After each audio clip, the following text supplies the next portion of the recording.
Hi, this is Zibby Owens, and you're listening to the award-winning podcast, Moms Don't Have Time to Read Books. I'm also the host of Moms Don't Have Time to Lose Weight, and I'm the editor of the anthology, which you should run out and buy, called Moms Don't Have Time to, a quarantine anthology.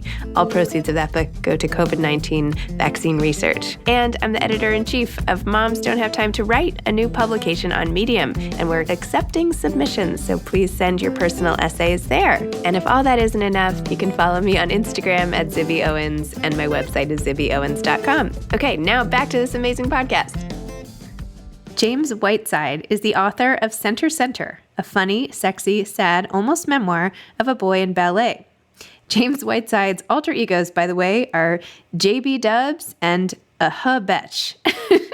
He is a principal dancer with American Ballet Theater, a pop star, and a member of the New York City-based drag posse, the Dairy Queens, which also includes RuPaul's Drag Race alum Milk.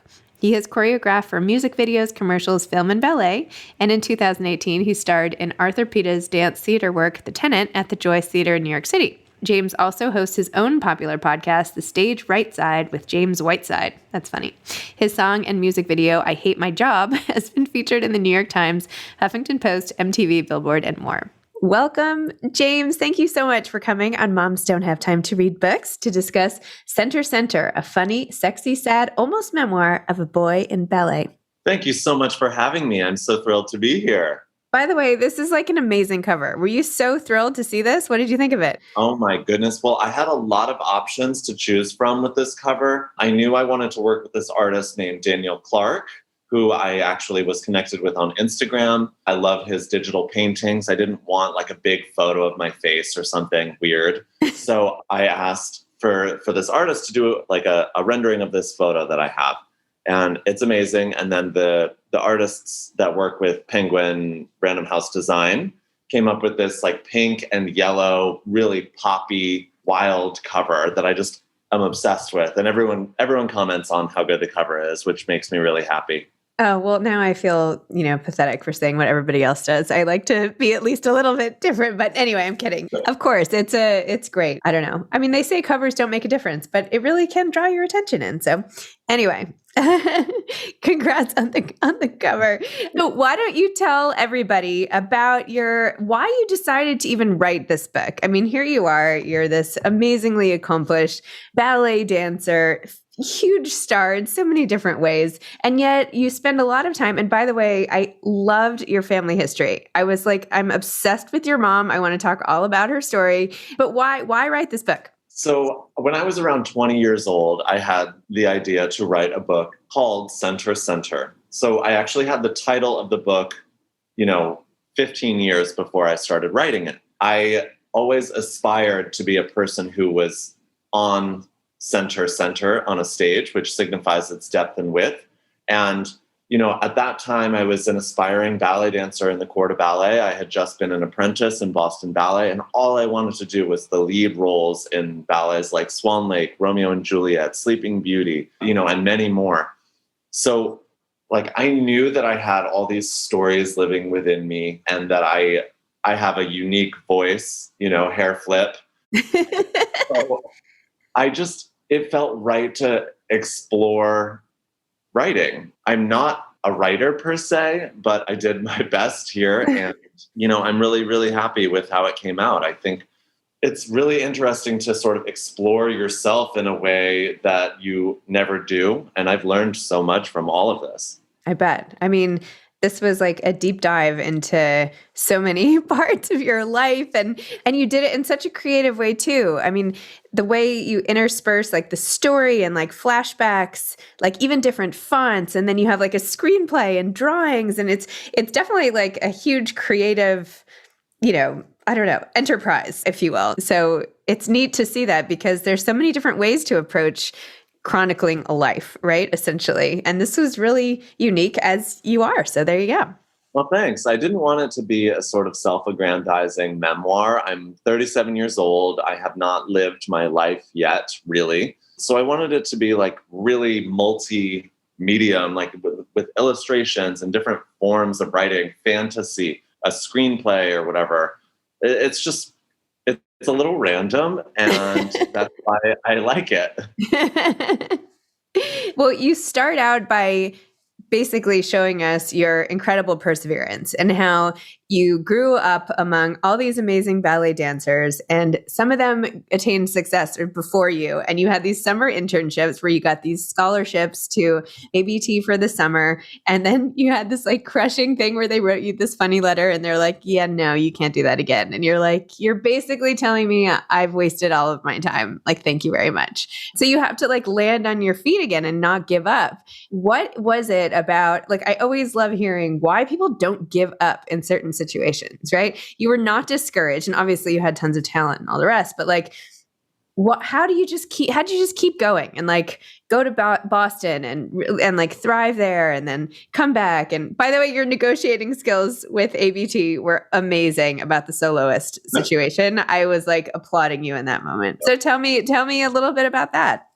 So I think perseverance, or the ability to persevere, has a lot to do with the sort of innate qualities of a person and the atmosphere that they're in. I grew up in an atmosphere that supported delusion in the best way. So when I kept getting rejected from American Ballet Theater in New York City, I was incredulous because I knew I wasn't the best by any means, but I also knew that I could be really good. You know, I knew I had the stuff within me, whether it be work ethic or personality or style. I knew I had something to offer that wasn't being given a chance. And I don't know if that has to do with my parents or my siblings or where I grew up or what it is, or just my brain chemistry. But I knew I wasn't done yet, and that it was completely incorrect to dismiss me so soon. I was 16 years old. So I worked my ass off for a really long time, and I finally got there, and it's working. That's great. I love it. That's so great. Yeah, let's talk about this family of yours, because so your mom takes up with her swim coach. She has 4 kids, and I have to tell you, and I am a mom of 4. I left my husband. I married my kid's tennis pro. So anyway, he's now a TV producer, movie and TV and film producer, everything. But I totally related to Nancy in this moment where she is like, living this nice Greenwich life. And next thing you know, she and Stuart are like off into the sunset, and you track your whole history and how you have all these 4 older siblings. And then you come along as a product of this like love marriage. And then your mom has like a million bad things happen to her, like one after another, after another, after another. And like the compassion you write with about her and the love, like, just tell me about Nancy.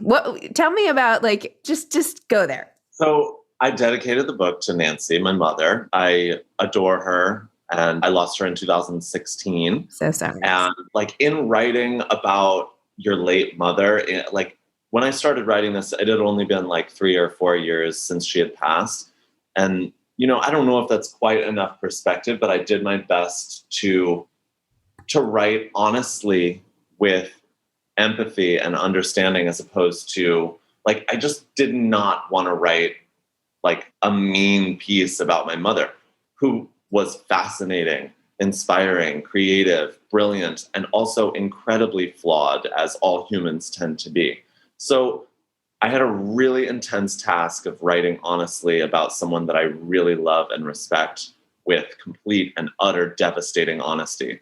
The toxic shock syndrome that she went, like, I've only ever heard of that because it's like a warning in like women's feminine products, occasionally like, watch out. But I've never known anyone who's had it. And she had 2 horrific bouts with it. Describe that a little bit, because I could not believe the physical impact that had on her, and how you must have felt watching this happen to her. I mean, that must have just been excruciating for you. I was a teenager when she had it. And I don't know if you know this, but teenagers are incredibly selfish and horrible. No way.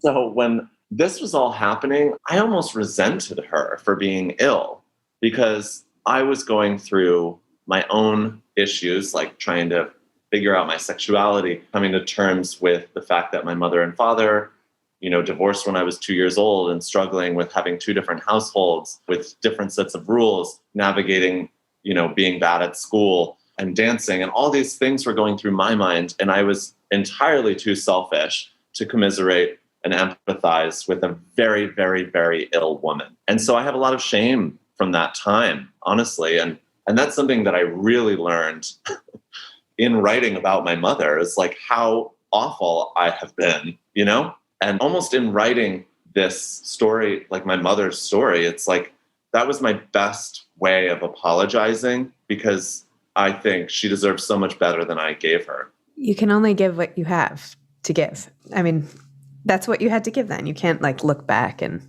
I'm sure you weren't as bad as you thought, you know? But, well, she went through a lot. You guys went through a lot. You know, the way you wrote about it too was so great. I mean, like the flood and you detail like, you know, it's like a story in homes, right? Each home and like the sort of downward mobility that she goes through until she's in this shack, and then the shack floods and she's basically left with nothing. I know this is your story. I'm sorry. I'm like, you know, let's talk about your mom's more. I'll stop. But just the most interesting part of my story, for sure. No. I mean, your own life is super interesting too. But how she was even able to come back from that. Because in that moment when like the house is covered in seaweed, I was just like, I think this woman might be killing herself now. Like, I don't know how she's going to go on. I don't know how they're going to get out of this moment. Like, how did you all rally from that? Like, how, like, I couldn't believe you even tried to salvage the house. We didn't have a choice. It was just what we had to work with at the time. And, you know, this goes back to that sort of strength and delusion thing.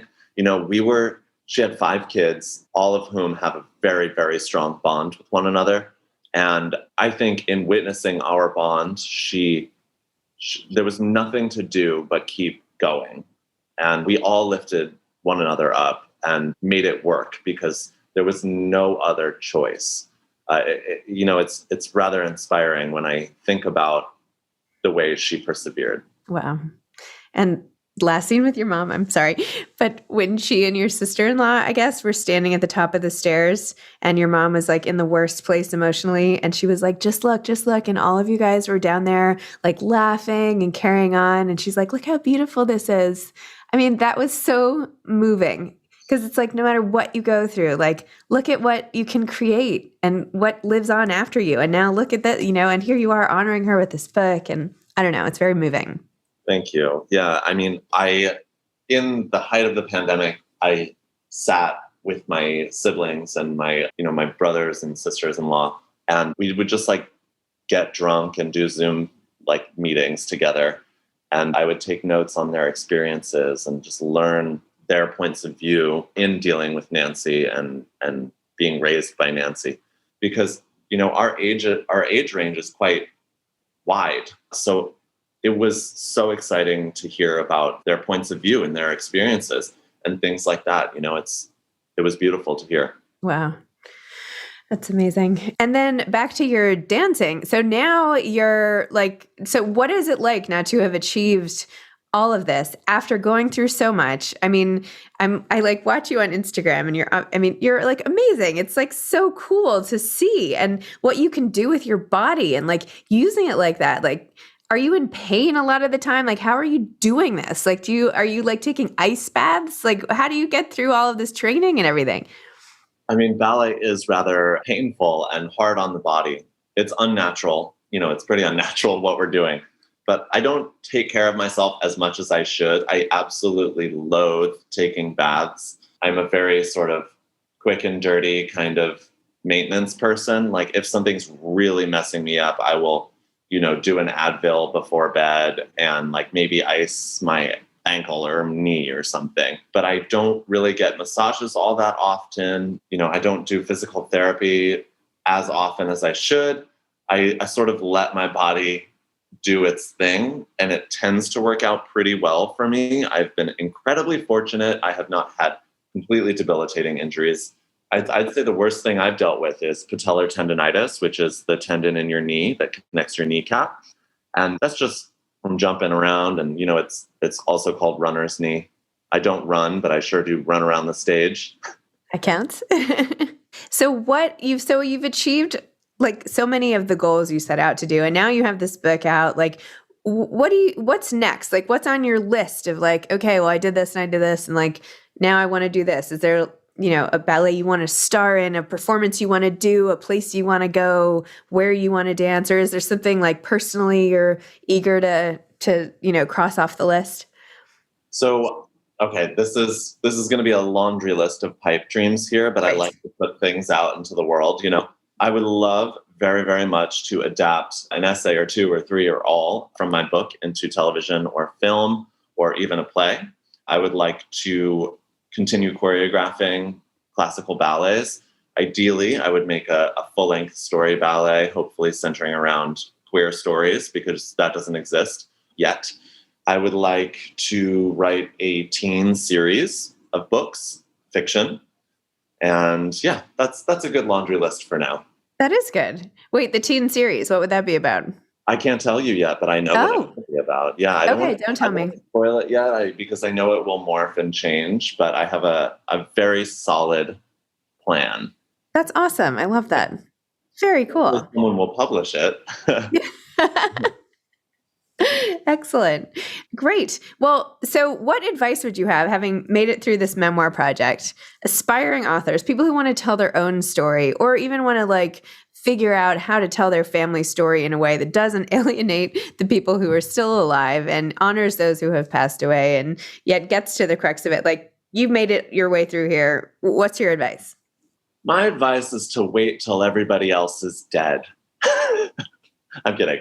Definitely kidding. Okay. So as a creative person, I am not shy. And this has served me incredibly well. I am not an extrovert, not an introvert. I lie somewhere in the middle there. But creatively, I am so extroverted. I don't care if you like what I make. I'm just happy to make it. And I think this is a great place to be creatively.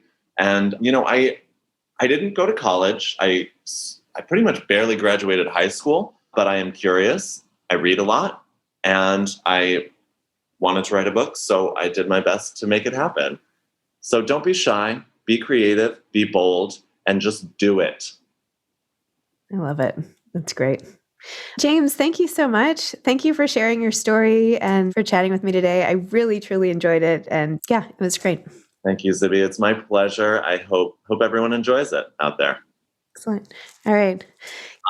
Bye. Thanks for listening to this episode of Moms Don't Have Time to Read Books. Don't forget to follow me on Instagram at Zibby Owens and at Moms Don't Have Time to Read Books. Also sign up for my newsletter at zibbyowens.com and sign up for my virtual book club and meet lots of authors on Zoom every other week. Thanks so much to Steve and Ryan at Texture Sound for the sound editing. And thank you to Morning Moon Productions for providing this fantastic intro and outro music.